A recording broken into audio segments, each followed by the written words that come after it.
Ladies and gentlemen, good morning. Karibu katika channel yetu ya Gachis Command TV. Yesterday, for those of you who are following the National Delegate Convention by the Jubilee, you noted that Uhuru-Muigai Kenyatta was ruthless. Uhuru-Muigai Kenyatta did not mince any words. Uhuru-Muigai Kenyatta indeed promised to face William Samoei Ruto head on in Kenya Kwanza government. And I believe that William Samoei Ruto and his people must go back to the drawing board. And I know they must have held a crisis meeting. I know the people like Gachagua, they were very much worried. And when they were expecting Uhuru-Muigai Kenyatta to maybe retire from politics, kile ambacho alisema ni kwamba alisema hataacha kazi ya kukiongoza chama cha Jubilee mpaka wale watu ambao walimpa kazi yenyewe wamwambie na wapatie watu wengine. Kwa hivyo he is not going anywhere, and it's not that he doesn't know that there is a law about the retirement of a president from active politics.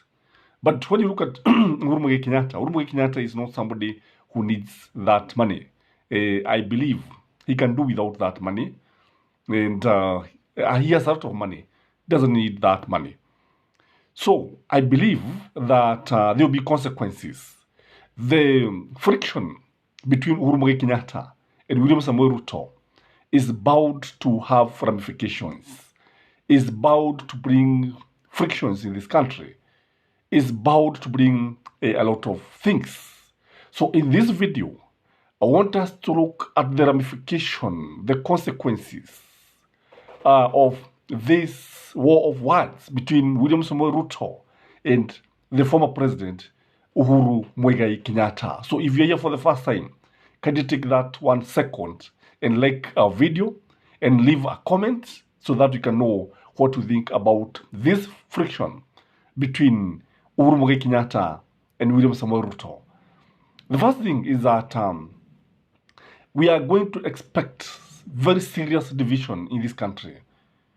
Division in terms of regions, divisions in terms of people, the way they see each other. Hii nchi itachegwa kabisa na what we call national integration. Itachegwa kabisa na juhudi za kuleta Wakenya pamoja.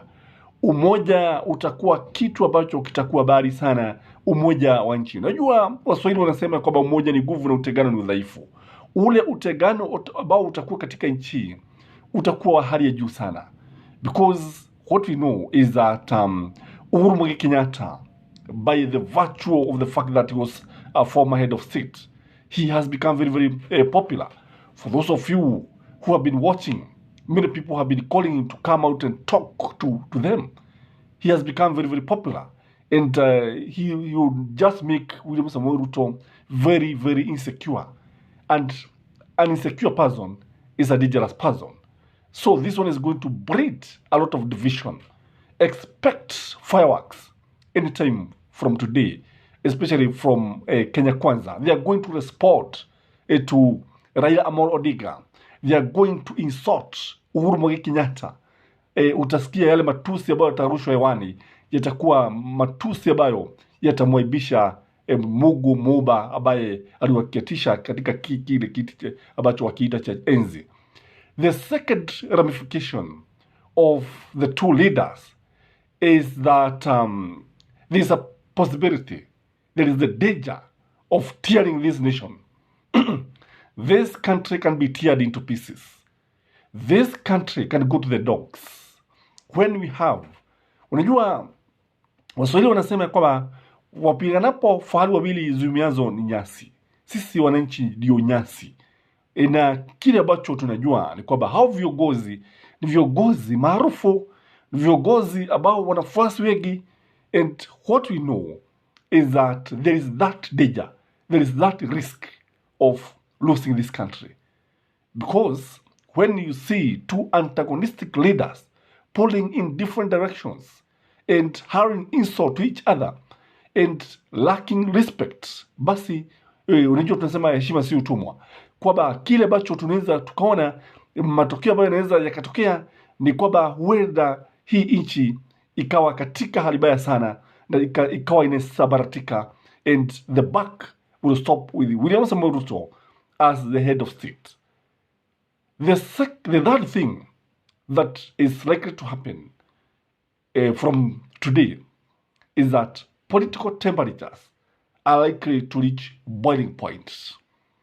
And it started yesterday, wakati ambapo tuliona sasa Kanini Kega trying to respond and try to dismiss the NDC kwa sababu unaona kwamba alifukuzwa, na vile vile tunaona vile vile tuliweza kuona hata Sabina Chege hata yeye mwenyewe kafukuzwa. So these people are going to react, and they started reacting yesterday. And William Samoei Ruto is going to try to defend them. And Uhuru-Muigai Kenyatta is going to act. And we are also likely to go back to mass action. Most likely we will go back to mass action. Because what is happening is that William Samoei Ruto is trying to steal Jubilee, is trying to destroy Jubilee, is trying to finish Uhuru-Muigai Kenyatta politically, so that Jubilee can remain a shell of its good self. Kwa hivyo kile ambacho tunaona ya kwamba Azimio has put it very clearly that William Samoei Ruto must respect the parties. Haya mambo ya kuhama kutoka chama kimoja hadi kingine kama vipepeo ni mambo ambayo yanaweza kufanya wana Azimio wakarejea katika maandamano, and this is something that is very very much likely. The other thing that is likely to result from this kind of relationship between the president and the former president is that there is a very high risk. Indeed, the risk is real of having divisions. Yes, divisions in our security organs.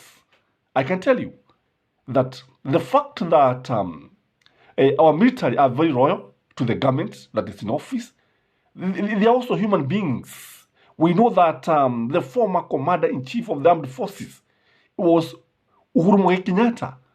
This is somebody who has a lot of influence, somebody who has so many friends, somebody who commanded respect. And he also commanded respect in all other security organs, including the police, including the prisons, including the youth service. Kila mahali aidapo lazima kutakuwa na watu ambao wako pale, and they are going to sympathize with him. And what is happening is that there's a feeling among Azimio, among Jubilee, that William Samoei Ruto is punishing Uhuru-Muigai Kenyatta. And normally what happens, when you start punishing somebody, people start sympathizing with him. And there is this danger, real danger. And let us pray that this one does not happen. Because if it can happen, this country, we will forget this country.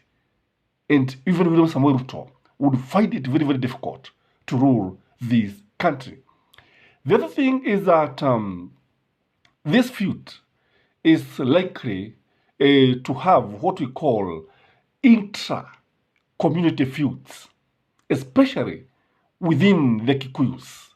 Amongst the Kikuyus themselves, we are likely to see a lot of feuds, a lot of conflicts. Kwa sababu ukiangalia utaona kwamba Jubilee ni chama ambacho kina wafuasi wengi katika sehemu za Mlima Kenya. William Samoei Ruto vile vile ana wafuasi. And when you look at already, these divisions are already there, these feuds are already there. Kwa sababu unapoangalia Rigathi Gachagua from Nyeri, and Ndindi Nyoro from Murang'a, and you also see Kimani Ichung'wah. Hao ni watu ambao ukiangalia wanazozana na Wakikuyu wenzao, wanazozana Uhuru-Muigai Kenyatta, wanazozana na Jeremiah Kioni, na sasa najua wataanza kuzozana na Pauline Njoroge, who is actually now the assistant organizing secretary. And at this juncture, let me congratulate Madam Pauline Njoroge for that achievement. It is not a mean achievement. Kwa kile ambacho tunaweza tukasema ni kwamba uhasama hususan baina wa Kikuyu unaweza kuwa wa hali ya juu sana. Uhasama hususan katika sehemu za Mlima Kenya unaweza kuwa umechukua mkondo mwingine. And Last but not least, when these divisions happens, when you combine all these things, and when you also now combine the tribalism, the theories and debates that have been advanced by Rigathi Gachagua, when you bring all these things together, there is also the danger of secession. There is that danger of some communities feeling that because they don't belong to this government, because they are not being appreciated, because their leaders are being harassed, because Uhuru Kenyatta is being harassed, Uhuru Kenyatta is not being respected, then they feel that they can have their own country. This is something that can happen. This can be a consequence. So what should William Samoei Ruto do? I think William Samoei Ruto should go talk to Uhuru Kenyatta and have a working relationship, kwa sababu unapoangalia utaona kwamba yule mtu ambaye anafaa kulaumiwa ni William Samoei Ruto, because he has failed to tame his cabinet.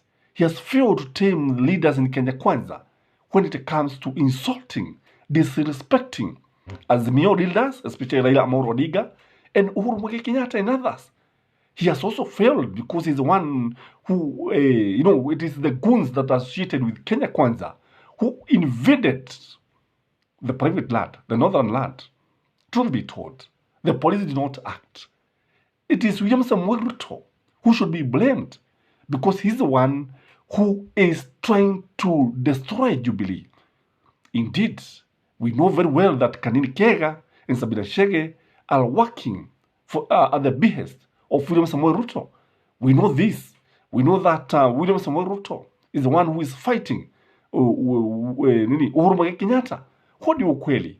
So the villain is none other than William Samoei Ruto. And when the history of this country will be written, many people will ask questions.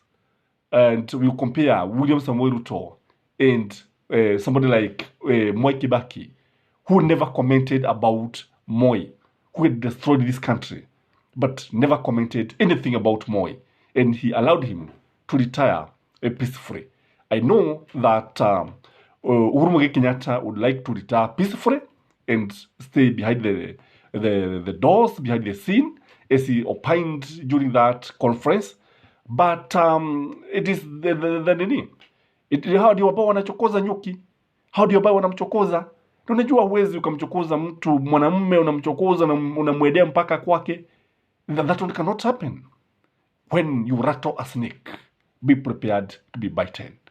This is your host, Gachis Kama, the Thoughtsman Black Africa. Again, like this video kindly and subscribe if you have never, and we have a blessed day. Bye bye.